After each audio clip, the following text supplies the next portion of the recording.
Hey everybody, welcome back to another Jackson Jet Setting Resort Review. Today we are checking out the JW Marriott Miami, which is located in the Brickell neighborhood, and confusingly right next to the JW Marriott Marquis, which is just down the street.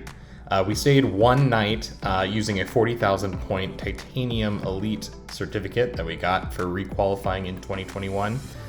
Just stayed a quick night on a layover on our way to Cancun, so we did mobile check-in and didn't have a chance to try out the breakfast. But overall, the lobby, is in that kind of standard dark wood businessy hotel feel.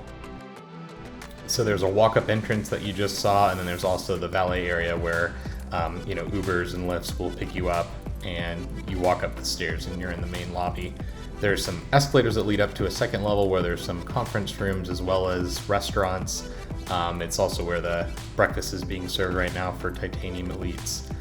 But overall, the hotel, the public areas, I feel like could use a little bit of a renovation. The area around the hotel is very hopping at night, and it was quite loud in our room, so definitely something to note. But a lot of people that are staying in the area are coming, to participate in the noise-making activities, so may not bother you. So of course, some restaurants were closed or had limited hours because of COVID. We stayed in late May 2021, so these restaurants may be open when you visit. Here's the Isabella's, which is where the breakfast was being served for platinum and titaniums, as well as people just paying out of pocket. The hotel does have a spa, which is connected to the pool and the gym area. Thought the pool area was quite nice, a pretty big deck, plenty of space out there. Didn't appear to have a hot tub, but all the skyscrapers and stuff around really kind of gave you a fun Miami feel.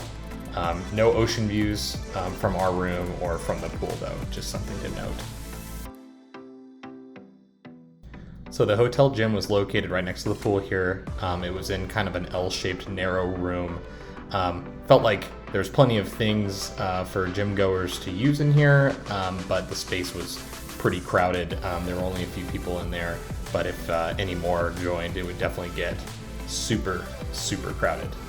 So now let's head up the elevator to our floor and check out our upgraded room, which is a newly renovated room. I was very happy to see me upgraded to this because the pictures from the older rooms looked pretty tired. So let's check it out here. You can tell that the floors themselves have been upgraded as well. So as you walk in, you have your bathroom to the left. Nice white marble. Some updated lighting fixtures. Nice glassed in shower. Full shower door. I hate the European style showers that just get really cold when you're trying to take a shower. Some nice art that actually reminded me of the JW Marriott in Cancun, where we were staying the next night on our vacation. Funny enough. Here's the main bedroom. Simple king bed, nice lights, huge television with all the interconnectivity from Netflix, etc. And not much of a view really from our hotel. But overall, a great stay, good for a layover, easy to get to from the airport using the train. Definitely recommend.